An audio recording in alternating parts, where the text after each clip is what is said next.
ఇదే రైల్వే స్టేషన్లో పోలీసులు ఎంక్వైరీ చేసి ఏంటి చాలామంది ఈ రైల్వే స్టేషన్ దిగినంబటే వారు ఇళ్ళకి పోతున్నారు. ఇళ్ళకి వెళ్ళిన తర్వాత కొన్ని రోజులు కాగానే తర్వాత వాడు ఎవరిలో దూరాడో తెలుసా? సాతానుడు. ఇప్పుడు ఎలా ఆరంభించాడు, ఏ విధంగా రాబోతున్నాడు, ఏ విధంగా వాడు ప్రణాళిక వేసుకున్నాడంటే ఏ దేశం? ఐగుప్తు దేశం. కాలమున చేరి వచ్చిన మీ అందరికీ నా హృదయపూర్వక వందనాలు. దేవునికి మహిమ. అలాగే చేరి ఉన్న వారికి దేవుని వాక్యం అందించబడినట్లు, దేవుడు స్పష్టంగా దేవుడు తన వాక్యంతో మాట్లాడినట్లు మనకు దేవుడు సహాయం చేయనుగాక. ఈ లోకములో దుష్ట శక్తులు ఉన్నాయా లేదా?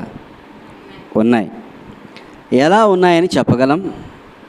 ఈ దుష్టశక్తులు ఎప్పుడు ఆరంభం జరిగింది? అసలు దుష్టశక్తి యొక్క ప్రభావాల వలన ప్రజలు ఏమైనా ఇబ్బంది పడుతున్నారా? ఆ దుష్టశక్తుల నుండి మనం ఎలా తప్పించబడాలా అనే విషయాలు ఈరోజు నేను మీకు తెలియచేయాలని భావిస్తూ ఉన్నాను. సామాన్యంగా చూసినట్లయితే లోకములో దుష్టశక్తులు అనగా దురాత్మలు, దుష్టశక్తులు, అపవిత్రాత్మలు, అపవాది, సాతాను అనేది వాడి పేర్లు అనేక రకంగా ఉన్నాయి. ఎప్పుడు ఈ సైతానుడు దుష్టశక్తి ఆరంభించబడ్డాడు? ఎప్పుడు లోకములోకి దుష్టశక్తులు వచ్చాయి? అపవాది ఎప్పుడు వచ్చాడు లోకములోకి అని మనం చూసినట్లయితే, ఈ దుష్టశక్తిని గురించి చెప్పక మునుపు, దుష్టశక్తి ఉంటే దైవశక్తి ఉంటే ఖచ్చితంగా దుష్టశక్తి ఉంటుంది కదా. దైవశక్తి లేకపోతే దుష్టశక్తి ఉండదు. దుష్టశక్తి, దేవుని శక్తి ఎక్కడ ఉందో, గాడ్స్ పవర్ ఎక్కడ ఉంటుందో సాతాన్ పవర్ కూడా అక్కడే ఉంటుంది. ఎందుకంటే దేవునికి సాతానికి ఎప్పుడు వైరం కలుగుతూ ఉంటుంది. వెలుగు ఎక్కడ ఉంటుందో చీకటి అక్కడే ఉంటుంది. మంచి ఎక్కడ ఉంటుందో చెడు అక్కడే ఉంటుంది. అలాగా దుష్టశక్తులు దైవశక్తిని పాడు చేయాలని, వారి యొక్క కార్యాలను చెడగొట్టాలని ఈ దుష్టశక్తులు ఎప్పుడు ప్రయత్నాలు చేస్తూ ఉంటాయి. ఎప్పుడు ఈ దుష్టశక్తులు ఆరంభమైనాయి అని మనం చూస్తే, మొట్టమొదటిసారిగా ఆది కాండంలోనే ఈ దుష్టశక్తి యొక్క ప్రభావాన్ని మనం చూడవచ్చు. ఆ దుష్టశక్తి కానీ వాడి పేరు అపవాదని వారి పేరు పెట్టలేదు, కానీ వాడి పేరు మొట్టమొదటిగా ఏముందండి? పేరు ఆది కాండము 3వ అధ్యాయము 1వ వచనం. దేవుడైన యెహోవా చేసిన సమస్త భూజంతువులలో సర్పము యుక్తి గలదై ఉండెను. దేవుడు చేసిన సమస్త భూజంతువులలో సర్పము యుక్తి గలదై ఉండెను. ఎలా ఉందంటే సర్పము యుక్తి గలది. ఈ సర్పం ఏం చేస్తూ ఉంది? 4-5 వచనాల్లో మనం చూస్తే, అందుకు సర్పము, మీరు చావనే చావరు, ఏలైనగా మీరు వాటిని తిరుదినమున మీ కన్నులు తెరవబడినని, మీరు మంచి చెడ్డలు ఎరిగిన వారై దేవతల వలె ఉందురనియు దేవునికి తెలియనని స్త్రీతో చెప్పగా. చూడండి, ఆదాము అక్కడ ఉన్నప్పుడు దేవుడు వారిని కలగజేసి వారిని మట్టితో తయారు చేసి ఇంకొక స్త్రీనేమో ఎముకను తీసుకొని తయారు చేసి సిద్ధం చేసి ఏర్పాటు చేసి పెట్టాడు. పెట్టిన తర్వాత ఏం చేస్తున్నారు వాళ్ళంటే దేవుడి మాట వెనుక తప్పిపోయారు. ఎలా తప్పిపోయినారు? వాళ్ళు తప్పిపోవడానికి కారణం ఏంటంటే ఈ దుష్టుడే, ఈ దుష్టశక్తి ప్రభావమే. ఈ దుష్టశక్తి ఎవరి రూపంలో వచ్చాడు? సర్పము రూపంలో, సర్పములో ప్రవేశిస్తూ వచ్చాడు. సర్పము రూపంలో ప్రవేశించి వారిని పట్టేసుకున్నాడు. అయినా వీళ్ళకు బుద్ధి లేదా అంటే, సర్పాన్ని చూడగానే ఎవరికేమో భయమే వస్తుంది, కానీ ఈ సర్పాన్ని చూస్తే వాళ్ళకు భయమేలా, వాళ్ళను ఆకర్షిస్తుంది. కొన్ని సర్పాలు మీరు చూసినట్లయితే కొన్ని పాములను ఆకర్షించే శక్తి ఉంటుంది పాములలో కొన్నిసార్లు. కొన్ని పాములలో ఆకర్షించే శక్తి ఉంటుంది. మనము మౌనంగా ఉన్నా కూడా అవి ఆ ప్రాంతంలో తిరుగుతున్నప్పుడు వాటి కళ్ళ వైపు మనం కళ్ళు పెట్టి చూస్తే మనము పడిపోతాం. వాటి కళ్ళ వైపు కళ్ళు పెట్టి వాటి కళ్ళను తదేకంగా మనం చూస్తూ ఉంటే ఎంబటే మనల్ని లోబరుచుకుంటాయి. అవి కొన్ని పాములు ఉన్నాయి, వాటిని ఏమంటారంటే ఆవాహం చేసుకోవడం అంటారు, మెస్మరైజ్ చేయడం అంటారు. అలాంటి పాములు కొన్ని సందర్భాల్లో కొన్ని ప్రాంతాల్లో ఉన్నాయి. అలాంటి పాములే ఈ పాము తెగకు సంబంధించింది. ఇవి ఆదామని ఏం చేశాయి?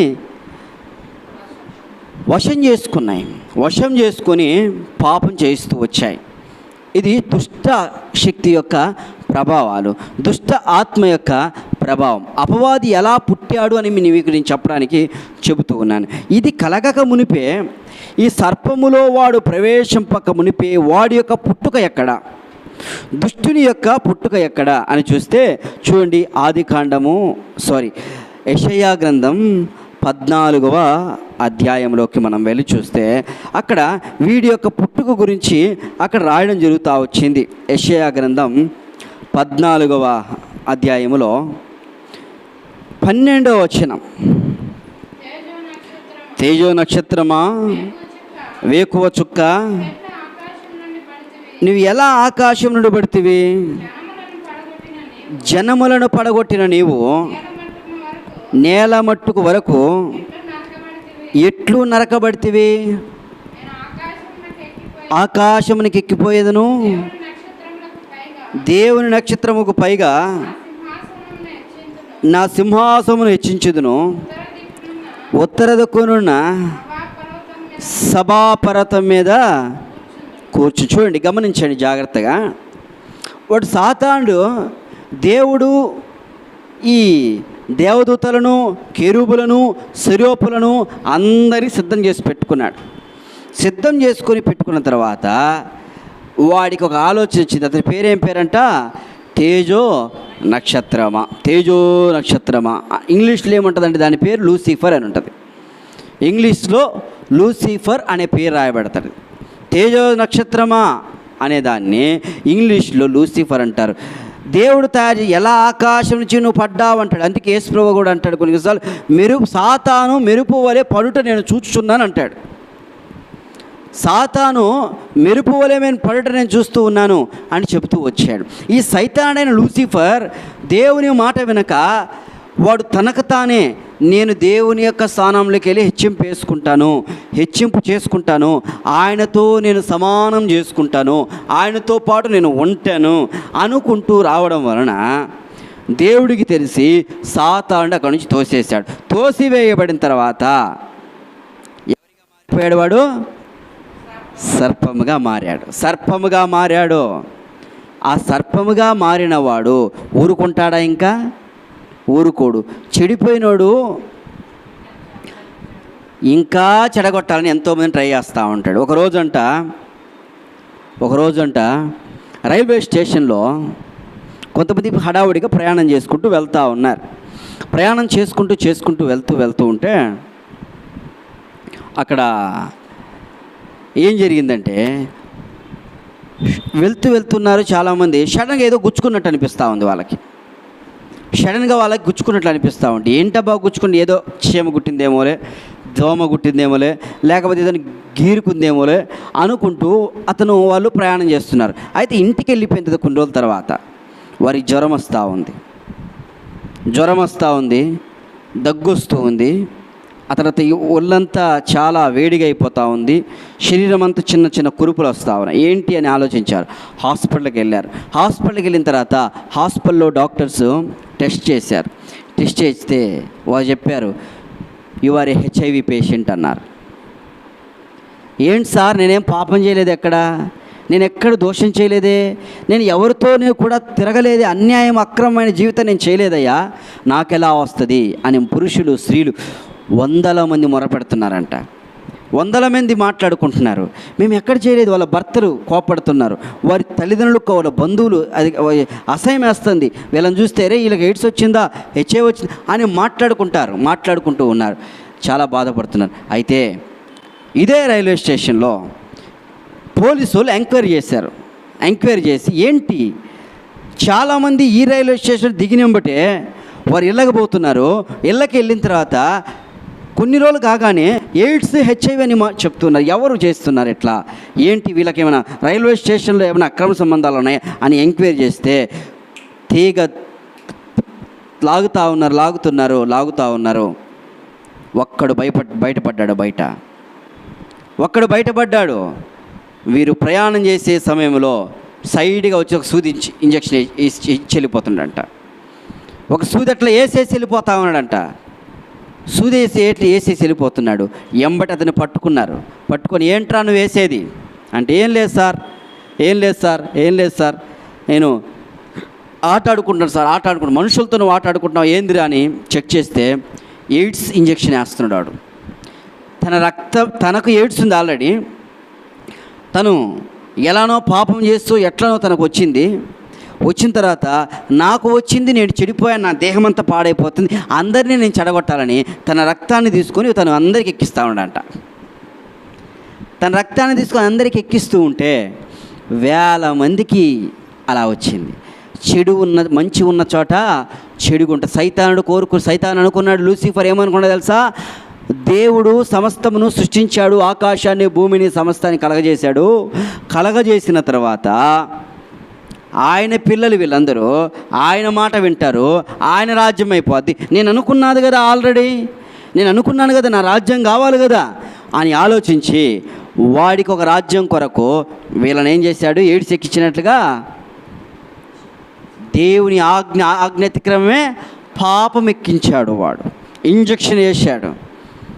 ఇప్పుడు అందరు ఆ ఇంజక్షన్తో ఏం చేస్తున్నారు, బాధపడుతున్నారు అందరు. చూడండి ఎంత ఘోరం. సాతానుడి యొక్క పుట్టుక అలా జరిగింది. వాడు పెరుగుతూ వచ్చాడు, ప్రపంచంలో పెరుగుతూ వచ్చాడు, ఎదుగుతూ వచ్చాడు. అలా ఎదిగి వాడు పెద్ద స్థాయిలోకి వెళ్ళాడు. ఈరోజు లోకాధికారి అని చెప్పడం జరుగుతుంది. వాడి పేరే అపవిత్రాత్మ, దుష్టాత్మ. ఈ అపవాది అనే వ్యక్తి మనుషుల్లో ఎలాగైనా జొరపడవచ్చు. వాడికి ఒక రూపం ఉందా? ఏమీ లేదు. వాడికి ఒక ఆకారం ఉందా? ఏమీ లేదు. మనుషులో ఎలా అయినా వాడు జొరపడి మనుషులను మనశ్శాంతి లేకుండా చేస్తాడు, ఇంట్లో సమాధానం లేకుండా చేస్తాడు, కుటుంబాల్లో ఆనందం లేకుండా చేస్తూ ఉంటాడు, వాడి యొక్క అనారోగ్యాలు కలిగిస్తూ ఉంటాడు, జ్వరం పుట్టిస్తాడు, దుఃఖం కలిగేస్తూ ఉంటాడు, నేను చేశానని పక్క నుండి నవ్వుతూ ఉంటాడు. వాడు ఆ యొక్క దుష్టశక్తి యొక్క ప్రభావం ఇలా ఉంటుంది. దుష్టశక్తి శరీరంలోకి వచ్చిందంటే చాలా సమయంలో ప్రార్థన చేస్తున్నప్పుడు దురాత్మలు వెడలిపోవడం మేము చూస్తూ ఉంటాం. దెయ్యపు శక్తులు నాశనం కావడం మేము చూస్తూ ఉంటాం. ప్రార్థన చేయగానే ఏం పేరు, ఎక్కడి నుంచి వచ్చావు అని చెప్తుంటే లోపల నుంచి ఒక భీకర స్వరం వస్తుంది. ఆ భీకర స్వరం మాట్లాడుతూ ఉంటుంది.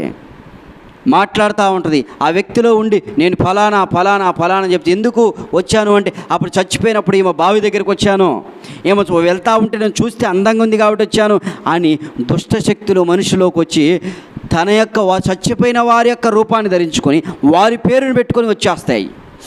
అవి దుష్టశక్తి యొక్క ప్రభావాలు.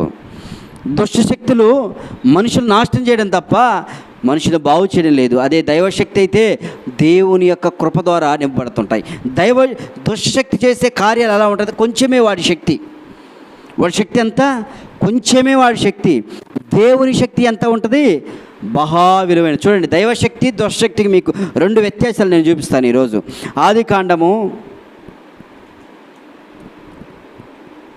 ఆదికాండం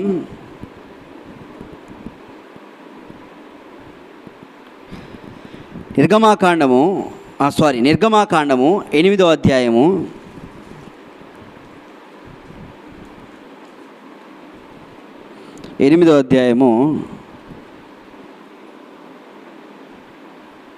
7వ వచనం చదవండి అమ్మా. 7, 8, 9 చదవండి. శకునగాండ్రు కూడా తమ మంత్రముల వలన అలాగు చేసి కప్పలను మోషే వెళ్ళాడు అక్కడికి. మోషే వెళ్ళి దేవుడు మమ్మల్ని వెళ్ళమంటున్నాడండి, దేవుని శక్తి చాలా గొప్పది, గాడ్స్ పవర్ అనేది చాలా గొప్పది, మీరు మా వాళ్ళని పంపించండి అంటే వాళ్ళు పంపించకుండా మోషే కప్పలు చేశాడు. కప్పలు చేస్తే వీళ్ళేం చేశారు, వీళ్ళు కూడా కప్పలు చేశారు, మంత్రదండాలు.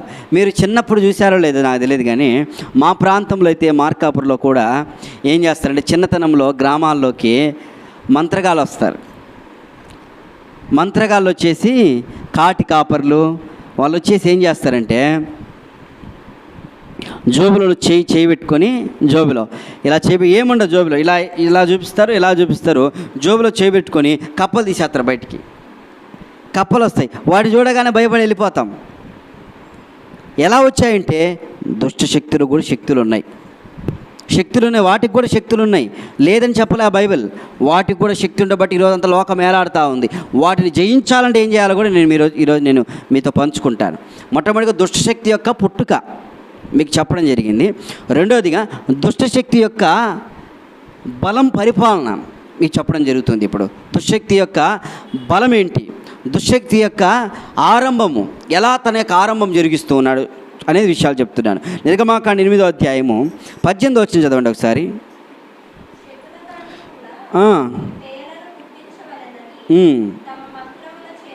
మంత్రముల చేత అట్లు చేసిరి కానీ అది వారి వలన కాకపోయేను, పేలు మనుషుల మీదను జంతువుల మీదను ఉండగా. చాలమ్మా.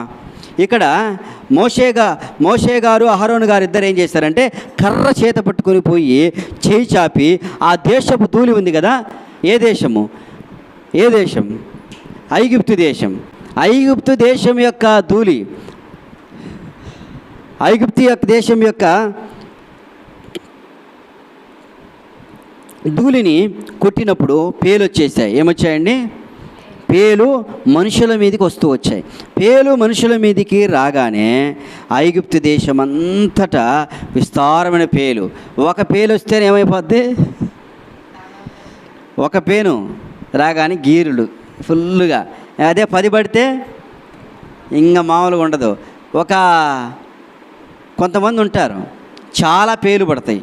పేలు పట్టిన తర్వాత హాస్టల్ నుంచి తీసుకొస్తే ఆ పేలు ఫుల్గా పడతాయి. పేల మందు పెడతారు, ఏం అర్థం కాదు. ఇంకా పూర్తి గుండు కొడితే అప్పుడు కానీ మొత్తం పోవు,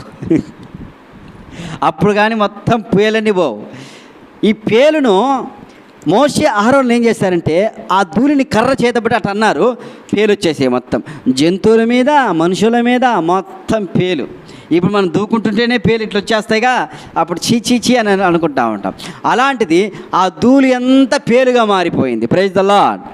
ఆ ధూళి అంతా పేలుగా మారిపోయిన తర్వాత ఈ శకునగాండ్రు మంత్రగాళ్ళు అనుకుంటున్నారు మేము కూడా చేస్తాం.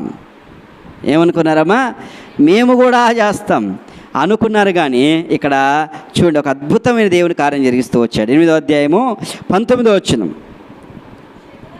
శకునగాండ్రు ఇది దైవశక్తి అని ఫరోతో చెప్పిరి. అయితే యెహోవా చెప్పినట్టు ఫరో హృదయం కఠినమాయను, అతడు వారి మాటక వినకపోయెను. ఏ శక్తి అంట, దైవశక్తి. This the God's power of God. ఇది దైవశక్తి, దేవుని యొక్క శక్తి. ఇది మనుషుల శక్తి కాదు. ఎవరు చెప్తున్నారండి, శకునగాండ్రే, మాంత్రికులే చెప్తున్నారు. మనుషులు మామూలు చెప్పట్లా, అయ్యా మాకు ఇది చేత కాదు అని చెప్తే. ఎంత పవర్ కలిగిన వాడు దేవుడు. అందుకే మనకి మినిస్ట్రీ పేరు ఏం పేరు, బైబిల్ పవర్లో గాడ్స్ పవర్ ఉంది. దేవునికి స్తోత్రం. కాబట్టి దేవుని యొక్క శక్తి మనలో ఉంది. మనలో ఉన్నప్పుడు దేవుడు గొప్ప కార్యాలు జరిగిస్తూ ఉంటాడు. సాతాను యొక్క శక్తి కొంచెమే. వాడు పేలను తయారు చేయమనుకున్నాడు, కుదరలేదు.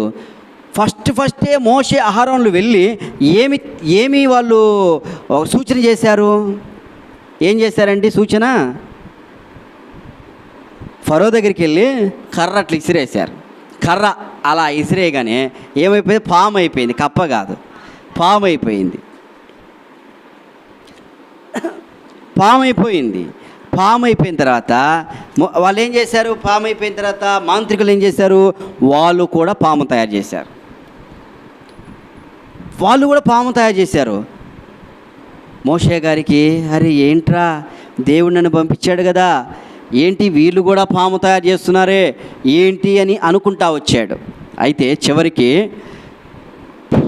మోషే అతని యొక్క మోషే యొక్క పాము ఆ పాములను మింగేసిందంట. Praise the Lord. మోషే యొక్క పాము, ఆ మాంత్రికులు చేశారు చూడండి పాము, ఆ పాములను ఈ పాము మింగేసిందంట. అంటే చూడండి, దుష్టశక్తులు కొంతే, దైవశక్తి గొప్పది. దేవుని యొక్క మహాశక్తి చాలా గొప్పది. ఆ గొప్పదైన దేవుని శక్తి ఏంటో తెలుసుకోవాలి ప్రజలు, తెలుసుకొని జీవించాలా. అప్పుడే వారు గొప్ప కృపను పొందగలరు. దుష్టుడి యొక్క పుట్టుక, దుష్టుని యొక్క బలాన్ని చూసే వాడికి బలం ఉందా? దేవుని శక్తి కంటే వాడికి బలం లేదు. అయితే మాంత్రికులు, మీకు ఒక సంఘటన చెప్పాలంటే, మాంత్రికులైన వారు, చాతబడి చేసేవారు, అఘోరాలైన వారు, వీళ్ళందరూ ఏంటంటే దుశ్శక్తికి సంబంధించిన వ్యక్తులు. వీళ్ళందరూ ఏం చేస్తారంటే రాత్రిపూట శ్మశానంలోకి వెళ్ళి ముగ్గేసుకొని కూర్చొని దుష్టశక్తులు పిలుస్తూ ఉంటారు, దెయ్యపు శక్తులను పిలుస్తూ ఉంటారు, సాతాను శక్తులను పిలుస్తూ ఉంటారు. పిలిచి, ఇదిగో నీకు రక్తం ఇస్తాం, ఇదిగో చచ్చిపోయిన పిల్లోడిని ఇస్తాం, ఇదిగో కన్యకని నీకు ఇస్తాము అని చెప్పి అక్కడికి చిన్నపిల్లలను తీసుకొచ్చి బలిస్తాం. అందుకే మనం పెద్ద అపార్ట్మెంట్ కట్టినప్పుడు ఈ దినాల్లో కూడా కొన్ని చోట్ల ఉన్నాయి, ఆ దినాల్లో మూఢత్వంతో దుష్టశక్తులు పనిచేసే ఎలా ఉంటాయంటే, కొత్త ఇల్లు కట్టినా ఆ దినాల్లో రాజరికం కలిగిన వారు, రాజాధికారులు ఒక పిల్లోడిని తీసుకుపోయి అర్పించేవారు. పుట్టిన పిల్లోడిని, నక్షత్రాలు చూసేవారు. సినిమాలు కూడా మనం చూడలే అప్పుడు ఆ దినాల్లో. అవన్నీ దరిద్రపు ఇప్పుడు వస్తున్నాయి, అట్లాంటివి ఇప్పుడు లేవు. ఎందుకంటే మార్చబడింది. ఇప్పుడు ఆ స్థితి లేదు. తెలుసుకున్నారు కొంచెము. ఆ దినాల్లో మూర్ఖత్వంతో, మొండితనంతో అలాంటి సినిమాలు తీసి అమ్మోరని, తర్వాత ఇంకా ఏమేంటంటే చాలా ఇంకా ఏదేదో చేసేసారు. పాము ఇంట్లోకి పగబట్టి రావడం, ఇంట్లోకి ఆ పాము మనిషిగా మారడము, ఈ మొగాన్ని పెళ్లి చేసుకోవడము, సర్పదోష నివారణ చేయడము, ఏదో పాతాళంలోంచి లోకాలు ఉంటాయి అంటే అక్కడి నుంచి ఆ పాము రావడము, ఏమైనా పెళ్లి చేసుకోవడము, అవన్నీ ఎలాంటిది? నాగిని, నాగకన్య. మామూలు కన్యతోనే సావలేక చస్తావు, మళ్ళీ నాగకన్యతో చావాలి. ఇది మన నాగకన్యని పెళ్లి చేసుకొని ఆ పాము ఈ పాము, ఇంకా మామూలు పాములు కాదు. చూడండి, ఆ దినాల్లో అలా ఉండేది పరిస్థితులు. సినిమాలు అలా తీసేవారు, మూఢత్వంతో తెలియని పరిస్థితి తీసేవారు. కానీ ఎప్పుడు ఈ యొక్క టెక్నాలజీ వస్తుందో ఇవన్నీ తొలగిచ్చేశారు, ఇప్పుడు లేవు అవి. మోషే యొక్క పాము ఆ పాములను మింగేసింది. దేవునికి మహిమ కలుగునుగాక. ఆమెన్. మోషే యొక్క పాము పాములను మింగేసి తొలగించబడింది. మొట్టమొదటిగా అక్కడ కూడా పామునే తయారు. ఎందుకు దేవుడు ఎందుకు పామును చేయమన్నాడో కారణం ఏంటి? అక్కడ కర్రనేస్తే పాము ఎందుకు మారింది? అరే, ఏదేను వనములను పావుగా మారి మా పిల్లలను పాడు చేశావు, ఇప్పుడు నీ శక్తి ఏందో చూపిస్తానని దేవుడు అక్కడ పాము వేసి పెయ్యమన్నాడు. పాముగా మారింది. వాళ్ళ పామును మింగేసింది. అది దేవుని యొక్క మహోన్నతన కృప. అలాగన వాడి యొక్క ఆవిర్భావం జరుగుతుంది, సాతాను యొక్క ఆవిర్భావం. తర్వాత వాడు ఎవరిలో దూరాడో తెలుసా? సాతానుడు ఇప్పుడు ఎలా ఆరంభించాడు, ఏ విధంగా రాబోతున్నాడు, ఏ విధంగా వాడు ప్రణాళిక వేసుకున్నాడంటే దురాత్మగా మారాడు. ఇప్పుడు మొట్టమొదటిగా దురాత్మలో ఎవరిలో ప్రవేశించాడు తెలుసా? సౌలులో దెయ్యం పట్టింది. మొట్టమొదటిగా సౌలులో దెయ్యం పట్టింది. దురాత్మ సౌలుకు వచ్చేసింది. ఆ దురాత్మ ఎప్పుడు రాగానే సౌలులో ఎంబటి అతనంట విలవిలలాడిపోయేవాడంట, నలిగిపోయేవాడంట, పిచ్చి పట్టినట్టు ప్రవర్తించేవాడంట, ఘోరమైన పరిస్థితులకు వెళ్ళేవాడు. దురాత్మ వచ్చింది సాతాను. అప్పటి నుంచి దురాత్మలు రావడం జరిగింది. దురాత్మలు వస్తూ ఉన్నాయి. దురాత్మలు రావడము, దావీదు వచ్చి ఆయన బాగు చేయడం, అలాగా జరుగుతూ వచ్చిందండి. దెయ్యాలు, అనేక రకమైన దెయ్యాలను ఆ దినాల్లో వస్తూ వచ్చాయి. ఈరోజు కూడా మనం ప్రార్థన చేస్తున్న సమయంలో దెయ్యాలని వెళ్ళిపోతూ ఉంటాయి. ప్రార్థన చేస్తున్న సమయంలో దురాత్మలు పిలవగానే బయటకు వస్తూ ఉంటాయి, వెళ్ళిపోతూ ఉంటాయి. ఘోరమైన చర్యలతో నింపబడి అవి తలను పట్టుకుంటాయి, చచ్చిపోని చెప్తూ ఉంటాయి, ఆత్మహత్య చేసుకోమని చెప్తూ ఉంటాయి. ఈ దురాత్మల యొక్క కార్యాలు ఎలా ఉంటాయంటే మనిషిని మనశ్శాంతిగా ఉండనివ్వవు, ఆత్మహత్య చేసుకొని చెప్తూ ఉంటాయి. ఇంట్లో నీ భార్యను కొట్టరాదా, తాగరాదా, సినిమాకు పోరాదా అని మాట్లాడుతూ దురాత్మలు ఎన్నో రకంగా పాడు చేస్తూ ఉంటాయి. గర్భాలను తినేస్తూ ఉంటాయి, కిడ్నీలను పాడు చేస్తూ ఉంటాయి, క్యాన్సర్ను తెప్పిస్తూ ఉంటాయి, అనేక రకంగా చేస్తూ ఉంటాయి. ఇవన్నీ నేను మీకు చెప్తాను. దురాత్మలు ఏ విధంగా మరలా ఎలా చివరి ప్రకటన గ్రంథంలో కూడా ఈ దురాత్మలు భయంకరంగా ఉన్నాయి. ఈ దురాత్మలు యొక్క చాలామంది అంటారు దురాత్మలు లేవండి, ఎక్కడున్నాయండి అని మాట్లాడుతూ ఉంటారు. ఎక్కడున్నాయండి దురాత్మలు మాట్లాడుతుంటారు. దురాత్మలు, దెయ్యాలు ఘోరమైన పరిస్థితులు తిరుగుతున్నాయి మనిషిలో ఉన్నాయి. ఆ దురాత్మను పారద్రోలాలంటే దేవుని కృప తప్ప ఇంకేమీ లేదు. యేసుక్రీస్తు ప్రభువారు ఆ దినాల్లో కూడా గెరాసన దేశంలో ప్రయాణం చేసుకుంటూ వెళ్తున్నప్పుడు ఒక వ్యక్తి 2000 దయ్యాలు పడ్డాయి. 2000 దయ్యాలు పట్టిన వ్యక్తి శానా 2000 దయ్యాల లోపల నివసిస్తున్న మనిషిలో ఎక్కడ నివాసం లేవా, వాటికి ఎక్కడ ఉండలేవా అంటే ఉండవండి. అయ్యి ఎక్కడ ఉండవు, మనిషిలోనే ఉంటాయి. సినిమాలు చూడని చెప్పేది కూడా దురాత్మనే, టీవీ చూడని చెప్పేది దురాత్మనే మనలో ఉండి పాడు చేస్తూ ఉంటాయి. వ్యభిచారపు దురాత్మ, చెడ్డ చూపులనే దురాత్మ, ఇవన్నీ దురాత్మల సమూహాలు. ఈ దురాత్మ సమూహాలు లోపల ఉండి పాడు చేస్తూనే ఉంటాయి. దేవుని వాక్యాన్ని విననివ్వవు, చర్చికి వెళ్ళనివ్వవు, వాక్యం చేసుకొనివ్వవు, ప్రార్థన చేసుకొనివ్వవు, దేవుని యొక్క శనిలోకి రానివ్వవు. అలా చేసే పరిస్థితులే మనస్సులోకి వచ్చేసి మనస్సుని పాడు చేస్తాయి. అయితే మనం వాటికి లోబడిపోతూ ఉంటాం. లోబడకూడదు. తర్వాత మీకు చెప్తాను వాటిని ఎలా మనం జయించాలా అనే విషయాలు కూడా దేవుడు మాట్లాడుతూ వచ్చాడు. గెరాసన దేశంలో దెయ్యాలను దేవుడు ఏం చేశాడండి, పారిపో అని గద్దించాడు. ఏం చేశాడు, పారిపోని గద్దించేది. ఉండండి అమ్మా, ఏం కాదులే, నేను వచ్చేంతవరకు ఉండండి అని చెప్పాడా? అతనికి మనశ్శాంతి కలగాలని, అతను సంతోషంగా ఉండాలని, అతను బాగుండాలని పారిపో అని చెప్పేసి అతనికి నెమ్మది కలగజేశాడు. దైవశక్తి దుష్టశక్తులను పారద్రోలుతుంది. ఆమేన్. దురాత్మను పారద్రోలే శక్తి కలిగినది యేసయ్య నామం, దుఃఖితులను ఆదరించి శక్తి కలిగినది యేసయ్య నామం. యేసయ్య నామంలో శక్తి ఉన్నదయ్యా, శ్రీ యేసయ్య నామంలో శక్తి ఉన్నదయ్యా. నమ్మితే చాలు నీవు పొందుకుంటావు శక్తిని, నమ్మితే చాలు నీవు పొందుకుంటావు శక్తిని. యేసయ్య నామములో శక్తి ఉన్నదయ్యా, శ్రీ యేసయ్య నామములో శక్తి ఉన్నదయ్యా. గెరాసన దేశంలో ఆనాడు ఏదైనా తోటలో దురాత్మ దుష్టశక్తులు సర్పములో ప్రవేశించి మనిషిని పాడు చేసినప్పుడు దేవుడు చూస్తూ ఉండలేదు. మోషే దగ్గర పామేశాడు, చూసావా నేను జయించానన్నాడు. యేసు ముఖాముఖి ఇద్దరు మాట్లాడుకుంటూ ఈ రాళ్ళను రొట్టెలుగా చేసుకో, ఆకలి కొన్నాక తిను, ఇక్కడి నుంచి దూకు అని దేవుణ్ణే శోధిస్తున్నాడు. చూడండి, దేవుణ్ణి శోధిస్తున్నాడు. దేవుణ్ణే శోధిస్తే మనం శోధించలేడా వాడు? మనమెంత? వాడు యేసు ప్రభువునే దేవుని కుమారునే శోధిస్తుంటే వాడు మన దగ్గర రాలేడా? అయితే ఆయన ఏం చేశాడండి, ఎదిరించాడు. ఎదిరించాలి దుష్టశక్తులను, దురాత్మలను ఎదిరించాలి, గద్దించాలా. యేసుక్రీస్తు నజరేయుడు యేసుక్రీస్తు నామమున నువ్వు పారిపో అని చెప్పాడు ఆ రోజు పౌలు, ఆ దినాలలో. ఈరోజు కూడా మనము ఆ విధంగా పారిపోయి గద్దించాలా. ప్రార్థనలో గద్దింపు ఉండాలా. మనం ప్రార్థన చేస్తున్నప్పుడు ఏ సైతానా నాకు ఇలాంటి ఆలోచన ఎందుకు తెప్పిస్తున్నావు పో అని గద్దించాలా. గద్దించినప్పుడు పారిపోతాయి. మౌనంగా అయ్యా స్తోత్రం, అయ్యా కాపాడయ్యా అంటే అయిపోవు. గద్దించాలా. నేను ప్రార్థన చేసేటప్పుడు వ్యక్తిగతంగా ప్రార్థన చేసేటప్పుడు గద్దిస్తూ ఉంటా. అందరి ముందు గద్దించడం అనుకో పో అన్నమనుకో, వాళ్ళు మనం పిచ్చోడు అనుకుంటారు. వాడు పిచ్చోడు అనుకుంటారు, ఏం చేయలేము మనం. అందరి ముందు కాకుండా వ్యక్తిగతంగా ప్రార్థన చేసే సమయంలో దేవుని సరి వివేచన కలిగి గద్దించాలా. సాతానుతో పోరాడాలా, సాతానుతో యుద్ధం చేయాలా. అవి ఎప్పుడే పారిపోతాయి. ఆమేన్. మనం ఈ దినాల నుంచి సాతానుతో పోరాడి యుద్ధం చేసే వ్యక్తులుగా దేవుడు చేయునుగాక. స్తోత్రం. కాబట్టి దేవుడు సాతాను ఎదిరిస్తూ వచ్చాడు, జయం కలుగుతూ వచ్చింది.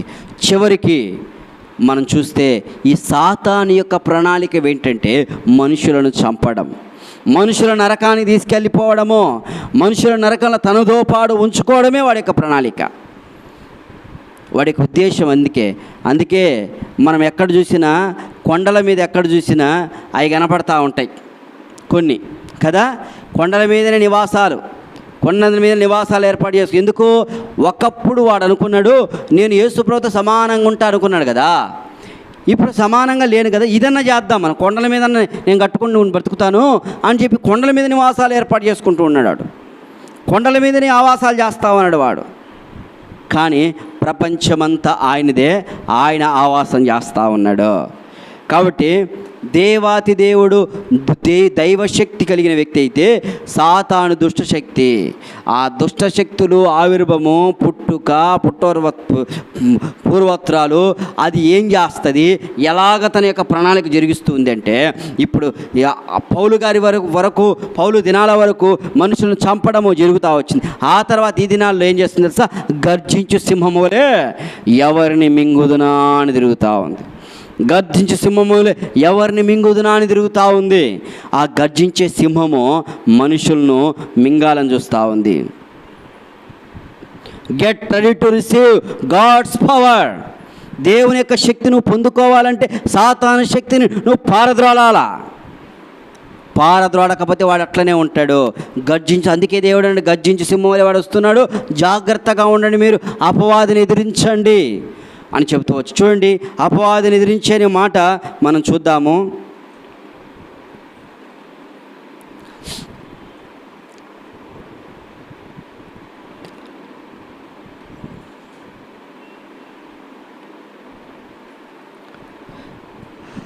ఎఫెసీ రాసిన పత్రిక 4వ అధ్యాయము 27వ వచనం.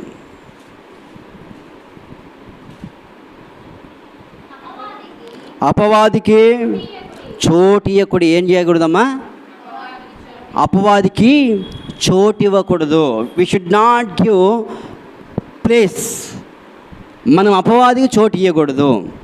అపవాదికి చోటిస్తే ఏం జరుగుతుంది, అసలు ఏం జరుగుతుంది అని అంటే, ఉదాహరణకి మీకు ఒక విషయం చెప్తాను. వాడికి చోటిస్తే ఏం జరుగుతుంది అంటే, ఒక రోజంట ఒక ఎడారిలో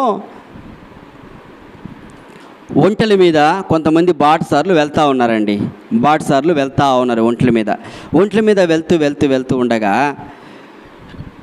సడన్గా ఒక చోట వెళ్ళి టెంట్ వేసుకున్నారు.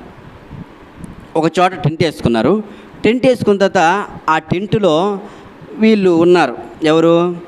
బాటసార్లు వీళ్ళు ఉన్నారు. ఒంటెలు ఎక్కడ ఉండాలా? బయటే కట్టేయాలా. అయితే వర్షం పడుతూ ఉంది. ఈ ఒంటెలు తడిచిపోతుంది. దాంట్లో మంచి జాదు ఒంటె ఉంది ఒకటి, వాటిలలో మంచి తెలివి కళ్ళ ఒంటె ఉంది. అదేం చేసిందంటే, చిన్నగా వర్షం పడుతూ ఉంది, నేను తడిచిపోతాను అని చెప్పి ఏం చేసిందంటే, ఫస్ట్గా తలబెట్టింది. తీసుకొచ్చి తలబెట్టింది. ఎక్కడ? డేరాలో తీసుకొచ్చి గుడారంలో తలబెట్టింది. ఆయన అనుకున్నాడు, పాపం వారు అంటే తలే కదా పెట్టుకుంది, ఏం కాదులే అనుకొని మౌనంగా ఉన్నాడు. చిన్నగా తల నుంచి అక్కడికి పోయిందట, నడుము దగ్గరికి పోయింది. ఈయన ఎనికి వెళ్ళిపోతున్నాడు, ఇట్లా వెళ్ళిపోతున్నాడు ఎనికి. పాపం లేదు, ప్లేస్ లేదు. సరే నడుమే కదా, కాళ్ళు బయట ఉన్నాయిలే, ఏం కాదులే అనుకున్నాడు. సరే నడుము నుంచి మరలా మోకాల వరకు వచ్చింది. మోకాల వరకు జాపుకొని పెట్టుకుందంట. పెట్టుకునేసరికి ఆయన అనుకున్నాడు, సరే నా ఉంటే కదా నన్ను మోసేది కదా, కాళ్ళు బయట ఉన్నాలే, ఏం కాదు అనుకున్నాడ. చివరికి ఒక అర్ధగంట అయ్యేసరికి ఒక్క తన్ను తన్నిందంట ఈ యజమానిని. పోయి ఆ వర్షంలో పడ్డాడంట. వర్షంలో పడి ఇంకా రావద్దు అని మౌనంగా చూపిస్తూ ఉందంట. వాడేం పోయి అక్కడే కూర్చున్నాడు. చూడండి, చిన్న చోటు ఇస్తే ఏమైపోయింది, అతనికే లేదు చోటు. ఈరోజు సాతానుకు కూడా మనం చోటిస్తే యవనస్తులైన పిల్లలు సాతానుకు చోటు ఇవ్వడానికి చిన్న మెసేజెస్ సాతానుకు చోటు ఇవ్వడానికి కారణం, ఆ చోటు సాతానికి ఇచ్చినందువలన వారి జీవితమే స్పాయిల్ అయిపోద్ది. కొండకు మొత్తం రంధ్రం చేయాల్సిన అవసరంలా, చిన్న రంధ్రం చేస్తే చాలు. మనం వంట రూమ్లో, కిచెన్ గదిలో బాగా గట్టిగా మూతేసి ఫిట్గా పెట్టి చక్కెరని అక్కడ పెట్టాము. చీమలకు చిన్న సందు చాలు, మొత్తం కూడా అవసరంలా. ఎలా చేసుకుంటాయో తెలియదు, చిన్న సందు చేసుకుని వెళ్ళిపోతాయి. చోటు ఇస్తే చాలు మొత్తం పాడైపోద్ది. సాతానుకు కూడా మనం చిన్న చోటు ఇస్తే, ప్రార్థనని తగ్గిపోయినా, వాక్యమైన తగ్గిపోయినా, బూతు మాటలు వచ్చినా, లోక సంబంధమైన జీవితం ఉన్న, అపవిత్రమైన కార్యాలు ఉన్న, సినిమానే కదా, సీరియలే కదా, మా అన్ననే కదా, మా అక్కనే కదా, మా బంధువే కదా అని చెప్పి చిన్నగా మాటలు కలిపి చేసినవా చోటిస్తే చాలు వాడు వచ్చేస్తాడు. ఇక ఏమి చేయలేం. తర్వాత జీవితం అంతా పోద్ది. జీవితాన్ని మరలా బయటికి తెచ్చుకోవాలంటే ఎన్ని సంవత్సరాలైనా చేత కాదు. చోటు ఇవ్వకుండా అందుకే దేవుడు అన్నాడు, అపవాదికి చోటు ఇవ్వకండి. వాడు చోటిస్తే మీరు వాడికి చోటిస్తే మీరు పాడైపోతారు. ఆ రోజు ఆదాము వాళ్ళు చోటిచ్చారు. ఆదాము వాళ్ళు ఆ రోజే కనుక చోటు ఇవ్వకపోతే వారు నిలబడిపోయేవారు. దావీదు చిన్న చోటిచ్చాడు, చూశాడంతే. బెచ్చబాను చూడగానే ఎమ్మటి లోపలికి శరీరంలోకి పాపం వచ్చేసింది, పాడైపోయాడు. కుటుంబం అల్లా కొల్లమైపోయింది, రాజ్యమే కోల్పోయిన పరిస్థితి. ఉర్లమడి తిరుగుతూ వచ్చాడు, నలిగిపోతూ వచ్చాడు. చిన్న చోటే. ఇస్కరియోతు యూదా చిన్న చోటు ఇచ్చాడు. డబ్బే కదా, ఏం కాదులే, ఈ డబ్బే కదా, యేసు ప్రభువును పట్టిస్తే 30 వెండి నాణాలు ఇస్తారంట, నా కుటుంబం బాగుంటుంది కదా అనుకొని చోటిచ్చాడు. యేసు ప్రభు పట్టియాలనే ఉద్దేశం కాదు, చంపేయాలనే ఉద్దేశం కాదు. పట్టుకుంటారు మళ్ళీ వదిలిపెడతాలే, డబ్బు కావాలి నాకు అనుకున్నాడు. కానీ చిన్న చోటిచ్చాడు. ధనము అనే చోటు కొలాప్స్ అయిపోయింది. చూడండి ఎంత దారుణమమ్మ. నీ జీవితం, నా జీవితంలో కూడా సాతానుకు, అపవాదికి చోటు ఇవ్వకండి. చోటిస్తే ఏమి అనర్థాలు జరుగుతాయో, చోటిస్తే ఎన్ని వ్యతిరేకతలు జరుగుతాయో, చోటిస్తే ఎంత నష్టం చేకూర్చుకుంటావో దేవుని వాక్యం చెప్తా ఉంది. చోటే ఇవ్వకూడదు, వాడికి చోటే ఇవ్వకూడదండి. చోటిస్తే నష్టమైపోతాము. బస్సులో కూర్చున్నప్పుడు తాగుబోతుడు వచ్చి మన దగ్గర కూర్చుంటే మనం వాడికి చోటిస్తామా? ఇవ్వము. సైతానుడికి కూడా ఆలోచించాలి, గ్రహించుకునే మనసు ఉండాలి. ఏది ఏంటి, ఏది సరైంది, ఏది మంచిది, ఎక్కడ చోటిస్తే బాగుంటుంది, ఎక్కడ ఇవ్వకపోతే బాగుంటుంది, అసలు వాడికి ఇవ్వకుండా ఉంటేనే మేలు కదా, ఇచ్చి ఎందుకు నష్టపోవాలా మనము అనుకునే పరిస్థితి కాదు. సాతానుకు చోటు ఇవ్వకుండా బతకాలా. ఏసేపు సాతానుకు చోటు ఇవ్వాలని ఆలోచనలు వచ్చినా చోటు ఇవ్వలే, నిలబడ్డాడు. దానియేలు, షడ్రకు, మెషేకు, అబేద్నెగోలు మాంసము తినాలని ఆశ కలిగిన చోటు ఇవ్వకుండా నిలబడుతూ వచ్చారు, నిలబడ్డారు. దేవుడు స్థిరపరుస్తూ వచ్చాడు. చోటు ఇవ్వకుందుముగాక, మనం సాతానుకు చోటు ఇవ్వకుండా దేవునికి చోటు ఇచ్చే వాళ్ళంగా చేదుముగాక. స్తోత్రం. చూడండి తర్వాత ఇంకొక మాట చూద్దాం. ఎఫెసీయులకు రాసిన పత్రిక 6వ అధ్యాయము 11వ వచనం. 6వ అధ్యాయము.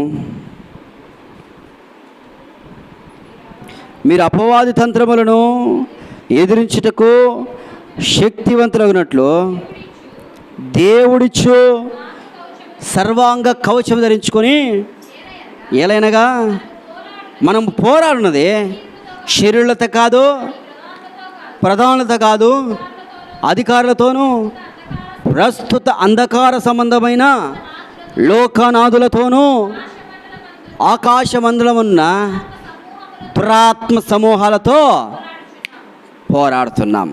దురాత్మ సమూహాలతో పోరాడుతున్నాం. మనం మనుషులతో కాదు, అధికారులతో కాదు, లోకనాథులతో కాదు, దురాత్మ సమూహాలతో మనం పోరాడుతున్నాం.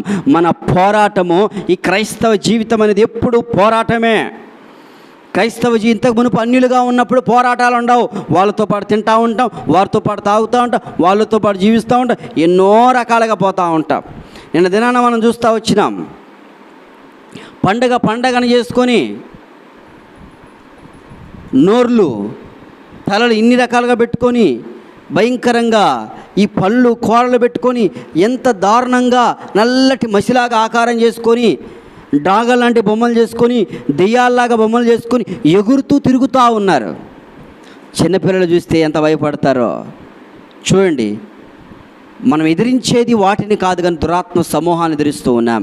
ఇక్కడున్న ప్రజలకు తెలియదు ఏం జరుగుతుందో, కానీ సైతానుకు తెలుసు. నేను ఎంతమందిని నాశనం చేస్తా ఉన్నాను, ఎంతమంది నరకానికి తీసుకెళ్తున్నా వాడు లెక్క వేసుకుంటున్నాడు. రోజు రోజుకి లెక్క వేసుకున్నాడు. చూడండి, ప్రకటన గ్రంథంలో దేవుడు ఒక మాట అంటాడు. ప్రకటన గ్రంథం 12వ వచనం, 12వ వచనం. అందుచేత పరలోక నివాసులారా ఉత్సాహించుడి, భూమి సముద్రమా మీకు శ్రమ. భూమికి సముద్రానికి పరలోకానికి ఉత్సాహము. Praise the Lord. అపవాది తనకు సమయము కొంచెమే అని తెలుసుకొని బహుక్రోధం గలవాడై మీ యొద్దకు దిగి వచ్చి ఉన్నాడని చెప్పాను. చూడండి, అపవాదికి కొంచెం సమయం ఉందని వాడు ఏం చేస్తున్నాడు తెలుసా? ప్రజలను నరకంలోకి తీసుకెళ్తున్నాడండి. కొంచెం సమయం ఉందని టీవీలు తీసుకొచ్చాడు, కొంచెం సమయం ఉందని మొబైల్ తీసుకొచ్చాడు, కొంచెం సమయం ఉందని ఇంతకు మునుపు ఎక్కడో సినిమా హాల్లో చూసే సినిమాలు ఇండ్లలోకి వచ్చేసాయి. సినిమా పాటలు, అశ్లీలమైన డ్రెస్సులు, వస్త్రధరణ, ఘోరమైన చర్య. సంఘములోకే సాతానుడు వచ్చేసాడు. ఎంత దారుణమైన పరిస్థితి. బండ మీద సర్పము జాడ కనబడుతుందంట. బండ మీద సర్పము జాడ కనబడుతుంది. బండ అనగా క్రీస్తు, సర్పం అనగా సాతాను. వాడి జాడలు కనబడుతున్నాయి బండ మీద.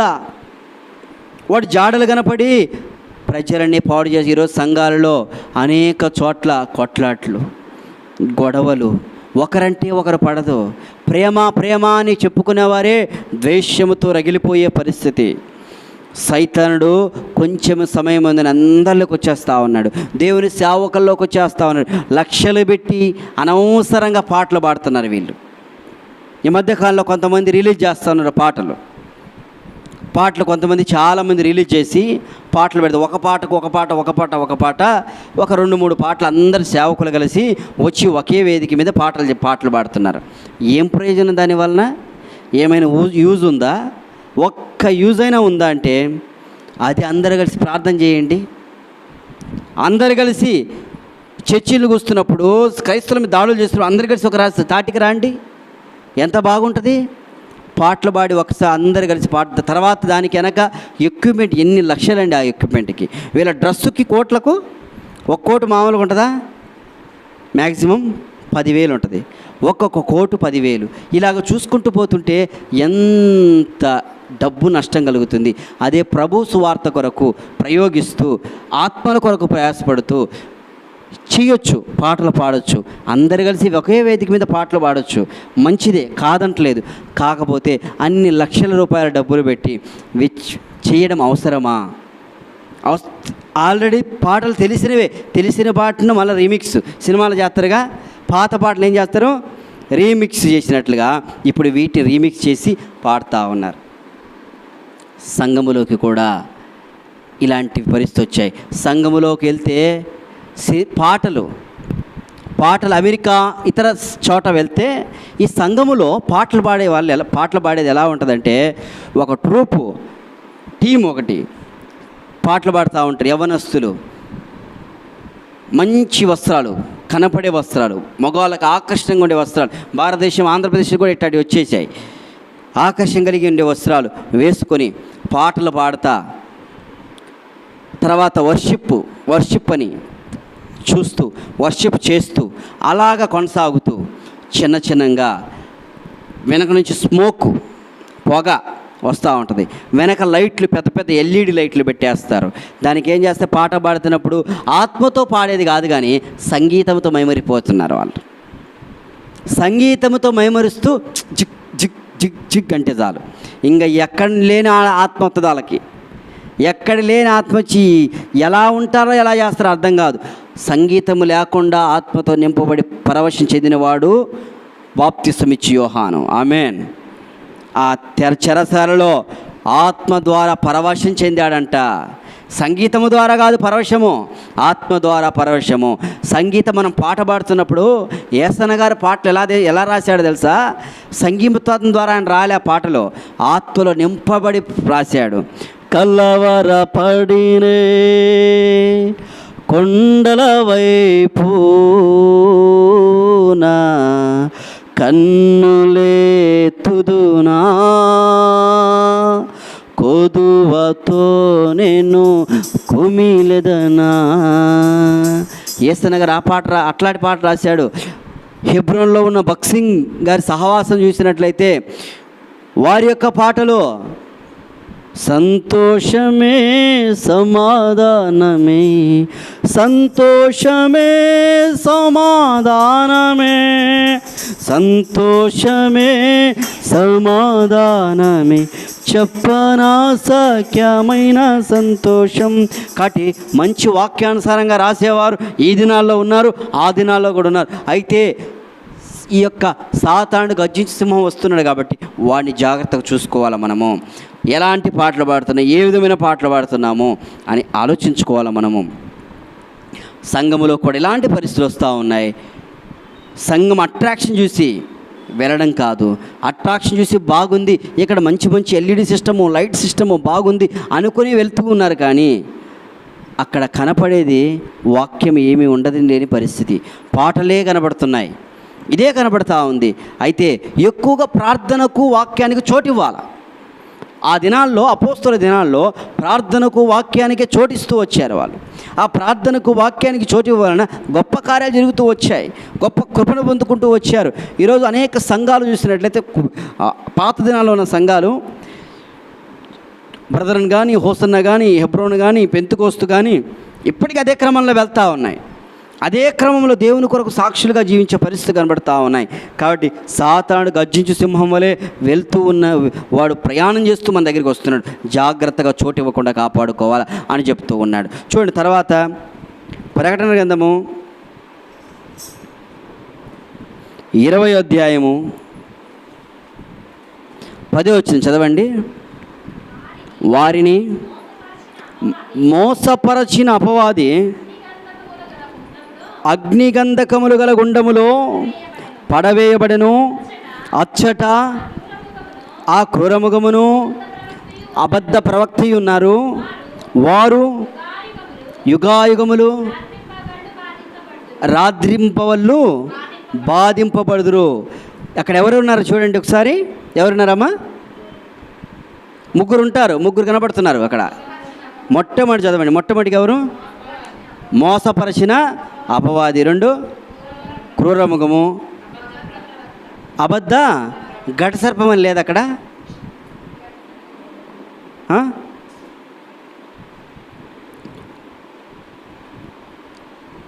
ప్రకటన 22వ వచనం చదవండి ఒకసారి. 22. అతడు ఆది సర్పమును, ఏ సర్పం అంట? ఆది సర్పము అనగా ఏం పేరు వాడి పేరు? ఫస్ట్ వాడి పేరు ఏం పేరు? ఆది సర్పము, అపవాది, సాతాను అను ఆ ఘట సర్పము పట్టుకొని 1000 సంవత్సరములు వాడిని బంధించి అగాధములో పడవే. చూడండి, వాడి పేరు 3 ఉన్నాయి. మొట్టమొదటిగా మోసం చేశాడు ప్రజలను. 20:10 వచనంలో వారిని మోసపరిచిన అపవాదం మనం చూసాము. 20వ అధ్యాయం 2వ వచనంలో అతడు ఆది సర్పమును, ఆది సర్పం, మొట్టమొదటి సర్పం ఆది సర్పం. అది ఆది యందు దేవుడు భూమి ఆకాశం ఇచ్చాడు. ఈ ఆది సర్పము కూడా నేను దేవునితో పాటు సమానంగా ఉంటానని ఆది సర్పముగా వాడు రావడం జరుగుతూ వచ్చింది. ఆది సర్పముగా వచ్చి సాతానుడు రూపములో, సర్పము రూపంలో వచ్చాడు. సర్పము రూపంలో వచ్చి సర్పము రూపంలో వచ్చి సాతానుడు అని చివరికి ఏం పేరు వచ్చింది? పేరు సాతానుడు ఘట సర్పము. ఘట సర్పము. అబ్బా, ఈ ఘట సర్పం చివరికి ఎక్కడ పడతాడండి? బంధించి అగాధములో పడేస్తారు. అగాధములో పడేస్తారు. అక్కడి నుంచంట, వాడి దగ్గర నుంచంట ఏమొస్తాయి తెలుసా? నోట్లో నుంచి కప్పలు వస్తాయంట.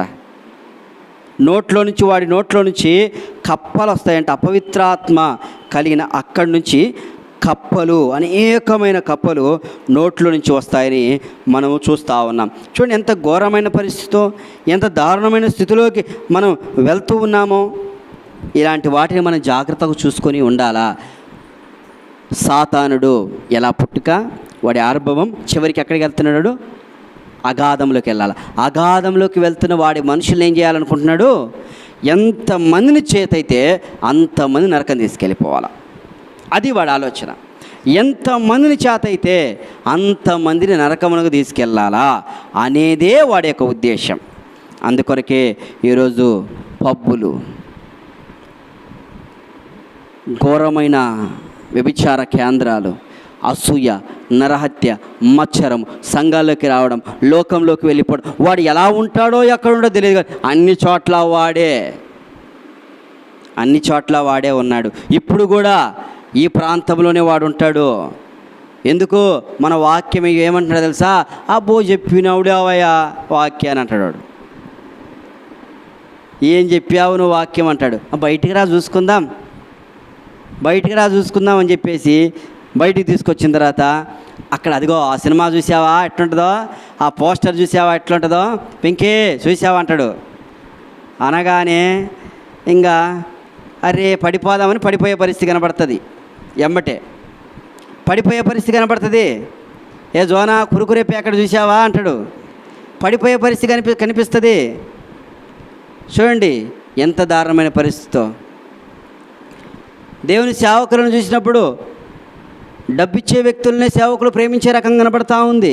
డబ్బు ఇయ్యలో ప్రేమించట్లే, ఇంటికి రారు, ప్రార్థన చేయరు, పట్టించుకోరు, ఏమి చేయరు, నువ్వు వచ్చారా లేకపోతేలే అనే పరిస్థితి కనబడతా ఉంది. దేవుని సేవకుడు ఎట్లుండాలంటే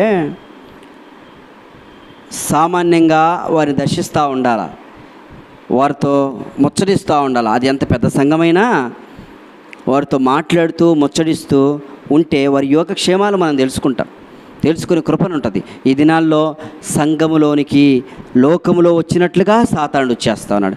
కాబట్టి మనం జాగ్రత్త కలిగి ఉందాం, ప్రభువుకు దగ్గరగా జీవిద్దాం, దేవుని కొరకు నమ్మకంగా జీవిద్దాం. గర్జించి సింహం వారి ఇంకా కొంచెం సమయం ఉందని వారు అందుకే గాజా ఇశ్రాయేల్ దేశం యుద్ధాలు మొదలైన ఒకరినొకడు చంపుకుంటున్నాడు. నరకంలోకి వెళ్ళే పరిస్థితి కనబడతా ఉంది. దేవుడు లేడు అనే పరిస్థితి, దేవుడు నమ్మలేని పరిస్థితి, దేవుడికి చెప్పినా వినలేని పరిస్థితి. ఈరోజు బస్టాండ్ దగ్గరికి వెళ్ళాము. బస్టాండ్ దగ్గర జోనాన్స్ వాడిని ఎక్కించడానికి వెళ్ళినప్పుడు కరపత్రికలు ఇస్తే ఎవరు తీసుకోవట్లా. కరపత్రలు ఇచ్చుకుంటూ పోతా ఉన్నాను, ఒక్కరు కూడా తీసుకోవట్లా. బాధేసింది. ఏంటి ప్రభా ఒక్కరు కూడా కరపత్ర తీసుకోవట్లా, వేదన అయిపోతూ ఉందే అని చాలా ఏంటి ఇంత ఇలా వచ్చారు ప్రజలు అని బాధేసింది. అక్కడి నుంచి మళ్ళీ కొంచెం బయటకు వచ్చాను. బయటకు వచ్చిన తర్వాత బండి మీదకి దిగినంబటే ఒక కరపత్రిక ఇచ్చాను. విజయవాడలో బస్టాండ్లో బయటకు రాగానే ఒక కరపత్రిక ఇచ్చాను ఒక అతనికి. అతను ఏంటిది అన్నాడు. సరే వాక్యం అంటే తీసుకొని చదివాడో చదవలేదో తెలియదు. మళ్ళీ బయటకు వచ్చిన తర్వాత ఇంకొక వ్యక్తి తీసుకొని చదువుతున్నాడు వాక్యాన్ని. Praise the Lord. ఇంకొక వాక్యాన్ని తీసుకుని చాలా శ్రద్ధగా చదువుతున్నాడు వాక్యాన్ని. సైతానుడు ప్రవేశించి తీసుకోవద్దు అంటాడు. రే తీసుకోవద్దురా, అది తీసుకుంటే నీకు ఏమీ రాదురా, అపశకునమురా, అపార్థమురా, శాపమురా అని మాట్లాడుతూ ఉంటాడు. కానీ దేవుని యొక్క వాక్యాన్ని తృణీకరిస్తున్నారు చాలామంది. దేవుని వాక్యము కరువయ్యే పరిస్థితి కనబడతా ఉంది.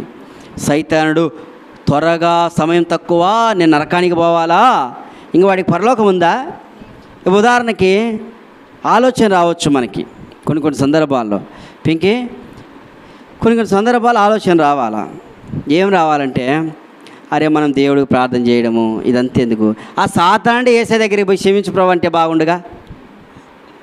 ఆ సైతానే యేసయ్య దగ్గరికి వెళ్ళి యేసయ్య క్షమించు, పొరపాటు అయిపోయింది, నన్ను దయచేసి మన్నించవా, నేను కూడా పరలోకంలో ఉంటానయ్యా అంటే తీసుకుపోడా దేవుడు?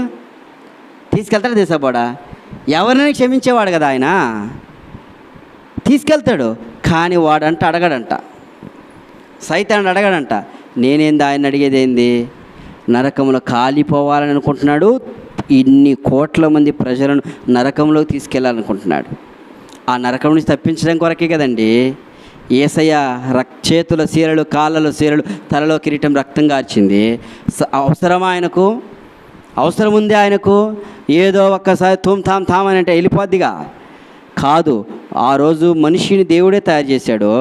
నేను తయారు చేసిన మానవుని కొరకు నేనే వెళ్తా, రక్తాన్ని చిందిస్తా, నా రక్తము ద్వారానే పాపక్షమాపణ కలుగుతుంది, నేనే బలిగా మారిపోతాను, నేనే శాపగ్రాహిగా మారిపోతాను, మనుషులు ఎవ్వరు చచ్చిపోవాల్సిన అవసరం అని ఆయనే వచ్చాడు భూమి మీద చచ్చిపోవాలని. చనిపోయి తిరిగి లేచాడు. ఆయన ద్వారానే మనకు నిత్య జీవము, ఆయన ద్వారానే మనకు పరలోకము, ఆయన ద్వారానే పుట్టుక, సాతాను యొక్క ఆవిర్భావము, సాతాను యొక్క రాజ్య విస్తరణ, సాతాను యొక్క అంతం మనం చూస్తూ వచ్చాం. కాబట్టి ఈ దినాల్లో మనము సాతానికి చోటు ఇవ్వకుండా అపవాదిని ఎదిరించే వ్యక్తులుగా దేవుడు చేయునుగాక. ఆమేన్. ప్రార్థనలోనికి వెళ్దాం. అర్థమైందా వాక్యమమ్మా? దేవునికి స్తోత్రం. ప్రార్థన చేసుకుందాం. ప్రతిరోజు చక్కని వాక్యాన్ని వింటా ఉన్నాం మనం. దేవుడు ఆ కృపను మనకు అనుగ్రహిస్తూ వచ్చాడు.